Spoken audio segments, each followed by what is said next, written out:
చిత్తూరు జిల్లా కుప్పంలో 5 కొత్త ఆర్టీసీ బస్సులను రవాణా శాఖ మంత్రి మండపల్లి రాంప్రసాద్ రెడ్డి ప్రారంభించారు. ఈ సందర్భంగా కుప్పం బస్టాండ్ ఆధునీకరణకు చర్యలు తీసుకుంటామని మంత్రి హామీ ఇచ్చారు. 5 సంవత్సరాలలో వీలైనంత ఎలక్ట్రిక్ బస్సులను తీసుకొస్తామని తెలిపారు. ఆర్టీసీ బస్సు కార్మికులకు సిబ్బందికి ప్రభుత్వం అండగా ఉంటుందని మంత్రి హామీ ఇచ్చారు.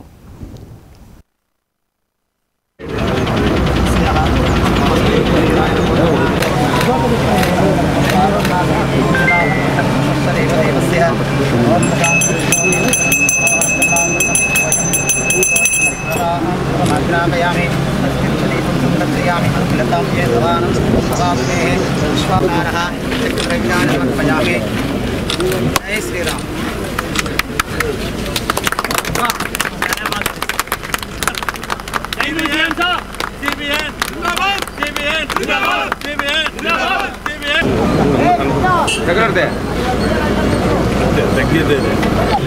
ఇక్కడ కుప్పం ప్రజల యొక్క కళ్ళల్లో ఆనందం చూసేదానికి ఏ విధమైన చర్యలు చేపడితే రాబోయే 5 సంవత్సరాల్లో దిగ్విజయంగా ఈ నియోజకవర్గాన్ని అభివృద్ధి చేయవచ్చో ఆ కార్యక్రమాలన్నీ ఎలాగ చేపడతామో నిన్న ముఖ్యమంత్రి గారు బహిరంగ సభలో మీ అందరికీ వివరించడం జరిగింది.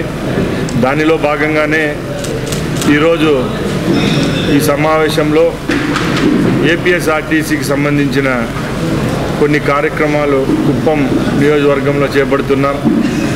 రాష్ట్ర రవాణా మంత్రిగా ఇక్కడ ఈ సమావేశంలో నేను కొన్ని మీ దృష్టికి తీసుకొస్తున్నా. ముఖ్యంగా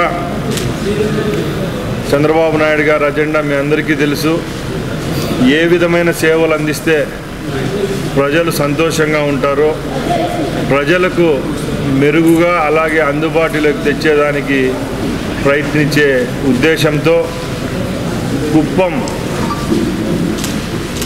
బస్టాండ్ ఏదైతే ఉందో ఆ బస్టాండ్ను రాబోయే కాలంలో దేశంలోనే అత్యున్నతమైన ప్రమాణాలతో ఈ బస్టాండ్ అంటే సార్కి ఎంతో ఇష్టమైన ఐటీ సెక్టర్లో ఏ విధంగా పెద్ద పెద్ద నగరాల్లో ఉంటుందో ఆ విధంగా అన్ని విధాల అందుబాటులో తెచ్చే విధంగా ఇక్కడ నిర్మించేదానికి నిన్న అనౌన్స్ చేయడం జరిగింది.